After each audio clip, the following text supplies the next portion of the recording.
This is Chilko Lake in mid-April. A raw, cold, windy, beautiful place. The lake's 1,200-meter elevation ensures the winter snow is still melting from the valley floor.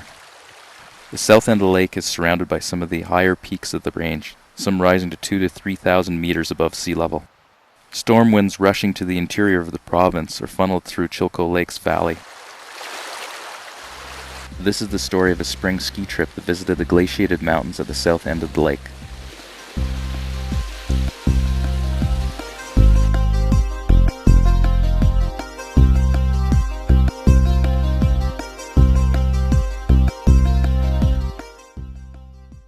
Situated on the east slope of British Columbia's Coast Mountains, the Chilko Lake area has a dry inland character. Chilko Lake is 70 kilometers long and averages 5 kilometers wide. Tom, Wolfe, and I emailed ideas throughout the winter about this trip. Now we were in Nemaia Valley, ready for 3 weeks of mountain tripping. We had devised a plan that called for paddling kayaks down the east shore of Chilko Lake. On the way, an inflatable boat and extra food would be cached at Rainbow Creek, and then our plan was to cross to the lake's west side to access Farrow Creek. Once on the ice, we travel around the south end of the lake, visiting the Goddard and Norrington glaciers, the Lillooet ice field, and the Chekazan glacier. We estimated the ski tour would last about 2 weeks. I would retrieve the kayaks from the west side of the lake, and then both of us would paddle back to the car at Nemaia Valley. After waiting a day for strong southerly winds to abate, we launched.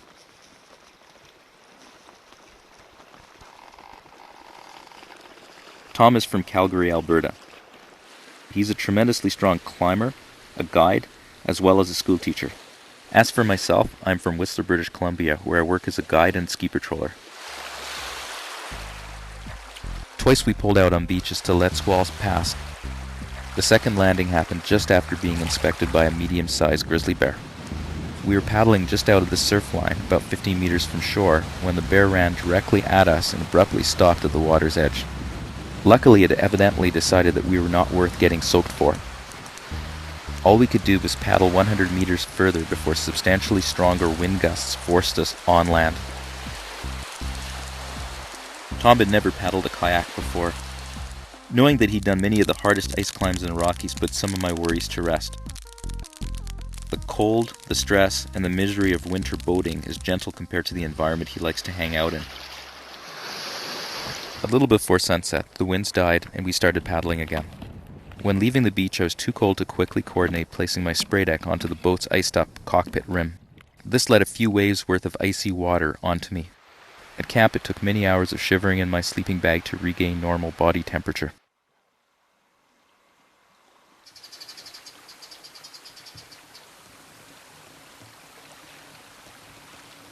The calm of the morning promised a quiet day. Almost the full length of Chilko Lake was lit up by the bright early morning sun.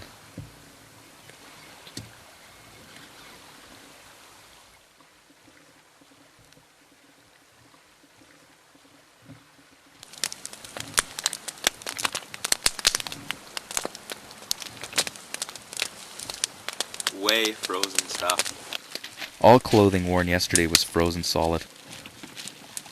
Both of us were now a little apprehensive about the lake and the 4-kilometer open water crossing we'd have to do today.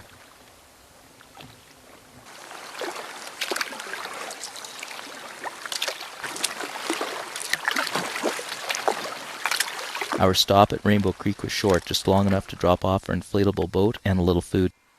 So this is how we make our food and our boat that we're going to paddle across the lake bear safe. We're going to hang it from this wire, and it's going to go around that branch up there. Paddling across the lake couldn't have been more pleasant. The scenery provided by 2,700-meter peaks reflecting in the flat water was unsurpassable. We were both totally excited about the mountain playground we were about to enter.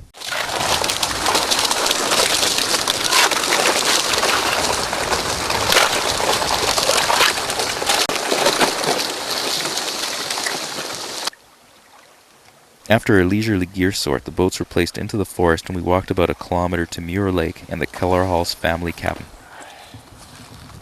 Oh.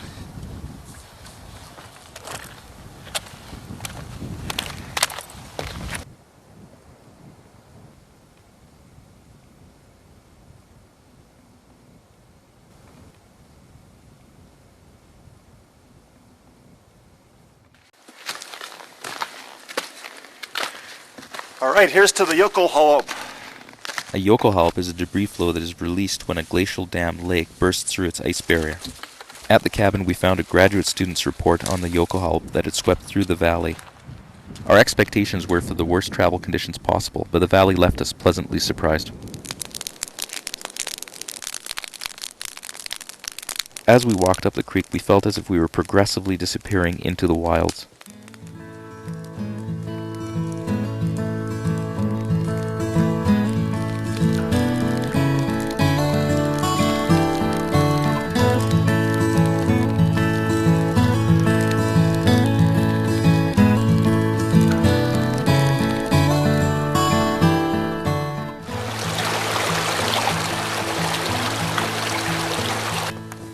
Alright, out of the woods.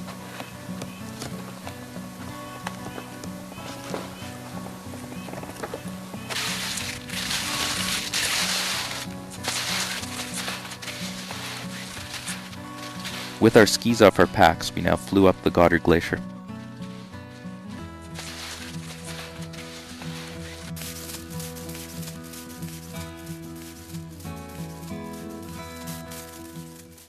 Late in the afternoon, we left our packs and skis at a high call at the top of the Goddard Glacier. Tom and I climbed snow slopes up the west side of Wednesday Mountain.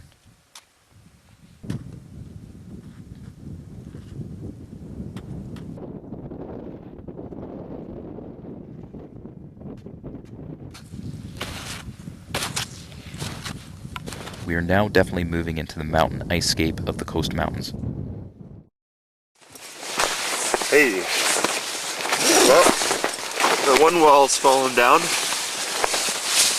on the windward side, but the mid is holding strong. Woo! You know, previous to this experience, I hated getting any kind of snow inside of a tent. Now I think about things a lot differently. We brought a Megamid on this trip in an attempt to reduce our pack weight. This tent has no floor, just one pole which supports a single-walled tent surface. It's going to be a good travel day. Nowhere near as hot as yesterday. Yesterday sucked. Today's going to be very comfortable traveling. We won't see anything. At least beyond about 150 meters or so. But, yeah, we got a fresh, a little bit of dust on crust, which should be nice. Just to slow us down some of those 40-degree ice slopes, ice faces. So we go head down this little glacier tongue to the base of the Norrington, and then from there we're going to head up the Norrington almost to the top, and that's when the route finding gets a bit interesting. It's hard to tell from the map exactly how it's going to work out. We figure we kind of head up on this funny little ridge and go along the ridge until the slope angle mellows out, and we're going to head down into the onto another glacier, which I don't think has a name.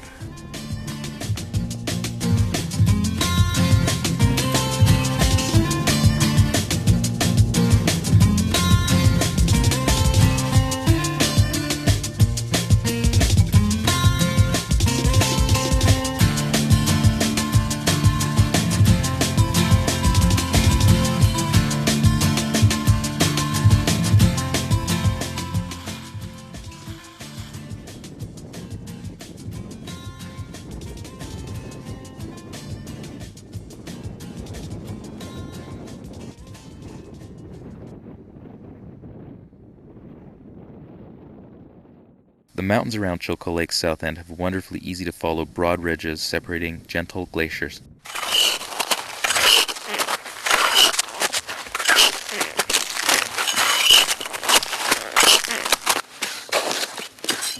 On the route, only a couple of steep pitches needed to be ascended on foot.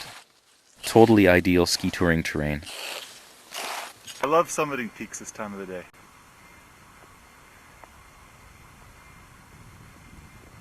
The light's perfect. The late evening light saw us on a ridge high above the Southgate River. Across the valley, a glacier dropped off the vast ice of the Lowett ice field. Okay, so here you've got your basic cornmeal spew, and it's not thick enough. Somehow we got too much water. So we got to add a few things. We got some potato powder. Throw in some potato powder. Yum, yum, yum. Leftover from a couple meals ago. This stuff's amazing. And then we got a little bit of egg powder. Sprinkle some of this in. Oh, yum. Okay, and once you have stirred it for about 12 to 13 minutes, the finished product is complete, ready to serve. There we have it. The simplicity of life up here is amazing. Wake up, eat, pack, ski through amazing terrain, stop whenever, eat whenever, camp whenever, eat some more, sleep, and then repeat.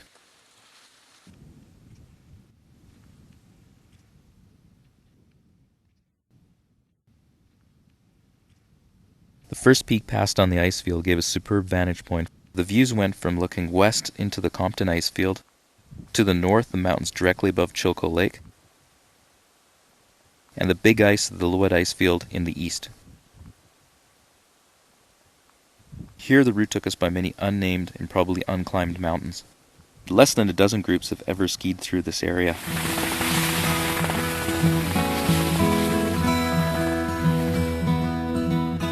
The Chekizan Glacier and the Chekizan River Valley were one ridge away, but our present location was still encased by the ice of the northern Lillooet ice field. This region provided us with the highest mountains of our trip.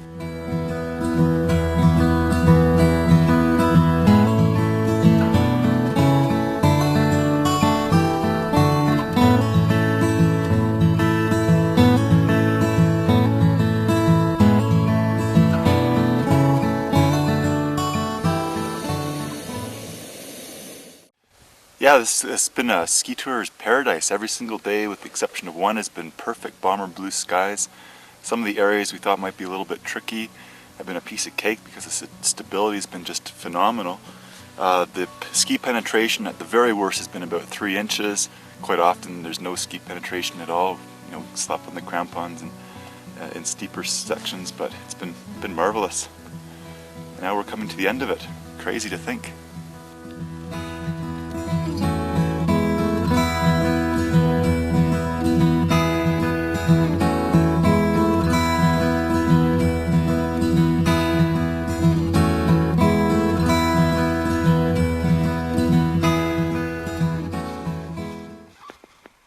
An evening of ridge rambling took us over an unnamed peak west of Transition Mountain and then on to the Edmonds Glacier.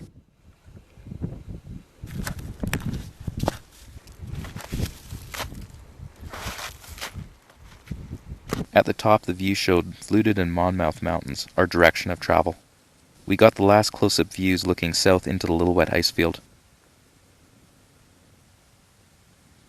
For about 15 kilometers, our trip shared a line with a popular ski traverse that goes between the Chekizan Glacier and the south end of the Lillooet ice field.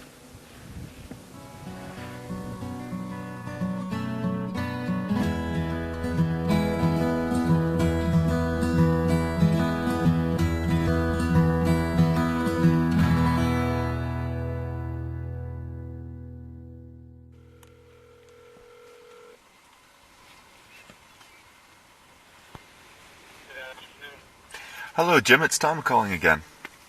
Hi Tom. How are you doing? I'm doing pretty good. Yourself? Oh, we're having a bit of a rest day today. We might dawdle up a peak a little bit later on. We're up on top of this high, windy ridge at about 9,000 feet or so. Maybe a little less actually, 8,000 feet. And last night was last night was very windy. Our tent apparently was flapping all around, but today's sunny with a few scattered clouds. It's quite nice. Right now, we're very close to a mountain called Monmouth, which is definitely the biggest peak in the area.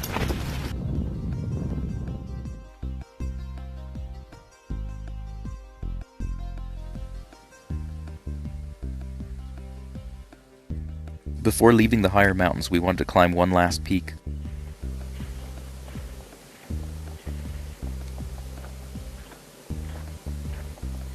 Energized by the previous day's rest, we shot up Fluted Mountain's frozen south side.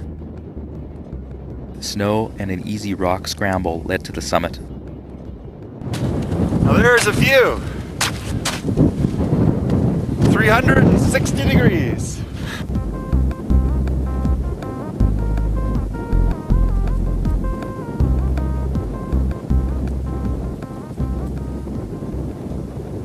To the north, the even higher Monmouth Mountain rises above the Chilko Glacier and the surrounding peaks. The Chilko Valley is our route out of here. This was a perfect situation. Here at the top of Fluted Mountain, we stood at the start of a 1,200-meter ski run.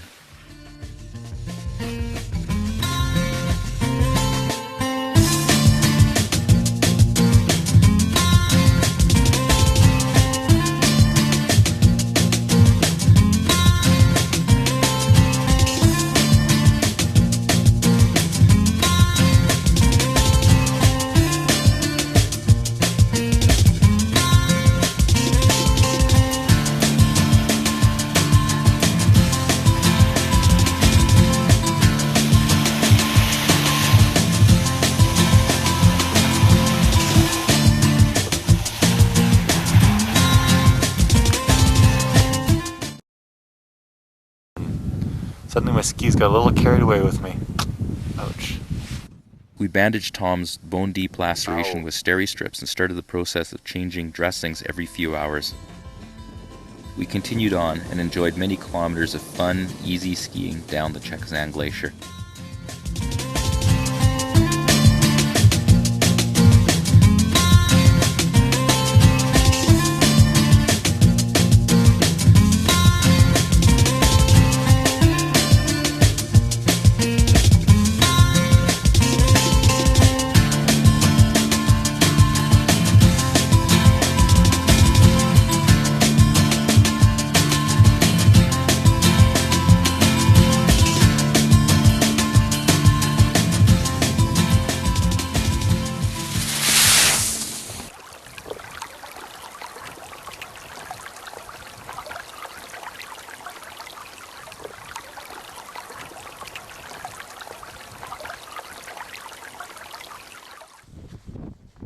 After getting off the glacier, we set our sights on finding a campsite in the trees and off the snow.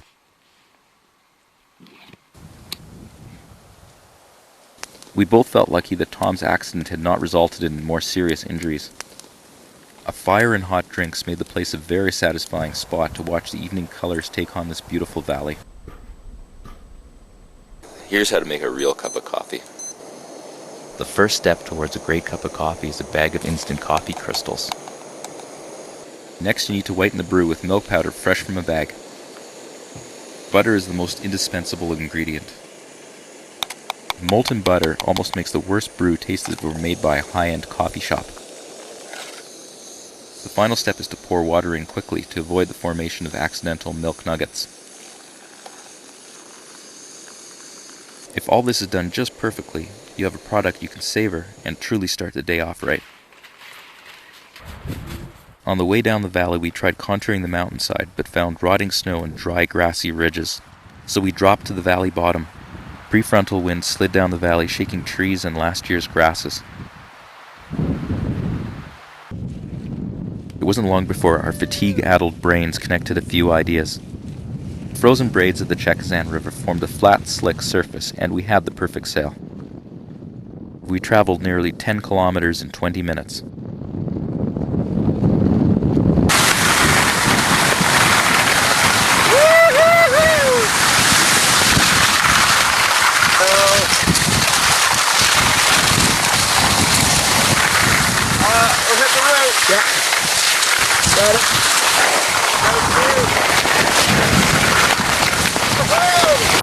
We weathered a furious but short storm in the trees that afternoon, but by the evening the sky was clearing. A characteristic northwest wind scoured the high peaks. Now we were really content being in the shelter of the valley's trees.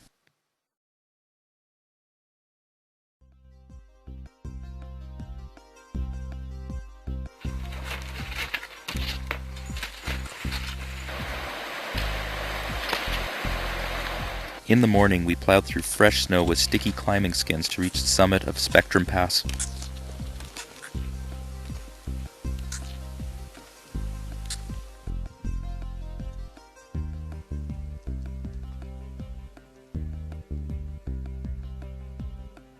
We followed Wolfe tracks down and west into the Rainbow Creek drainage.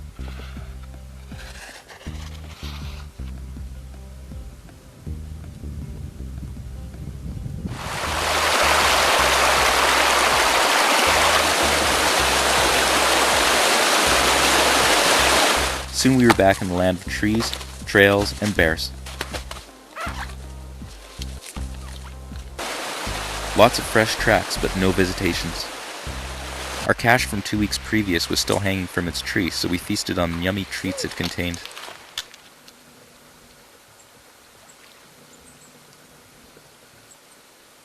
The early morning presented good weather for crossing the lake to retrieve our kayaks from the west shore.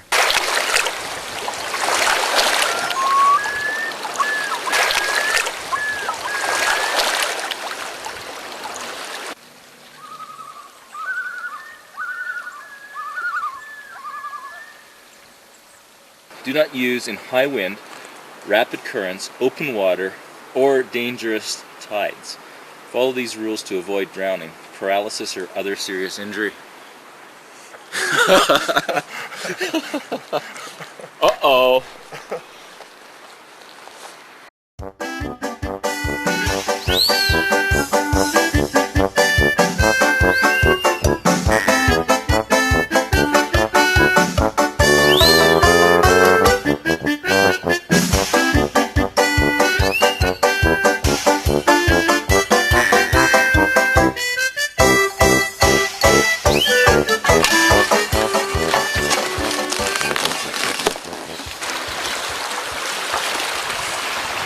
So, I'm going to go for a paddle across the lake, get our kayaks.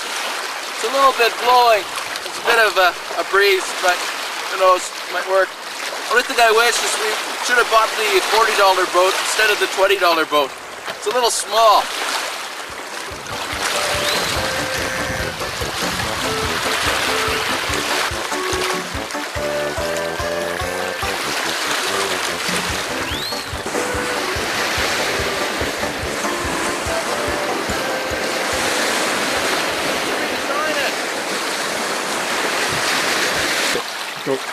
So we got to redesign this a little bit. These shovel paddles don't work. I think just one big kayak paddle will work better. Shovel paddle is putting too much stress here. I'm not being able to get enough pull.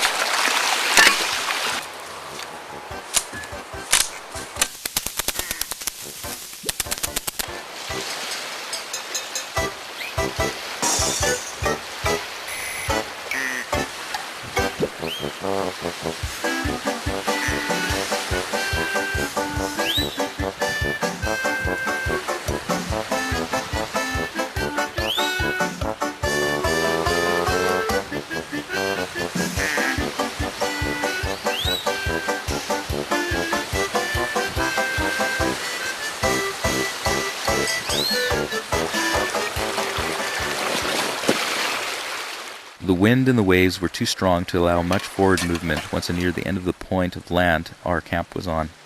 The view looking out into the middle of the lake was scary, as it was becoming all too obvious that the Pacific frontal system was coming on land and the initial winds were already here. Disappointedly, we realized that we had made a major mistake. Our premium Canadian whiskey had been misplaced and was now across 4 kilometers of open water in one of the kayaks at Farrow Creek. Even if I could get across, how would I tow the empty kayak back across a lake that had 30 to 70 kilometer winds and 1 to 2 meter whitecaps? There is no simple hiking route around the lake, as the south shore is not walkable. 3 days after arriving at the beach, the granddaddy of all spring storms arrived. It was early May, and the storm came in from the north and dropped its load of snow from Vancouver to Calgary. Chilko Lake boiled with the north wind. We froze by our fire or in our damped down bags.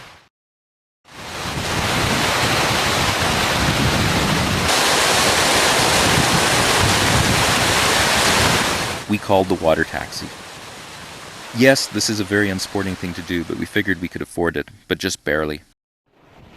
One strong motivating factor was that our food was running out. Hunger, cold, and big waves seemed like an unhappy combination. Roland Class plowed his driveway in the Nemaia Valley. He drove his boat to the water and then bounced his way down the lake to us. While standing in hip-deep water loading the kayaks into the powerboat, I realized what a good choice we had made. We could be home within 12 hours. By the time we were in Nemaia Valley, Roland offered us a stay at his bed and breakfast. The evening could not have been spent in a more welcoming, warm place. We had had an amazing trip. The mountain tour was easy like a good dream, and like all good adventures, there's always room for an interesting twist. We got a bit of that at the end.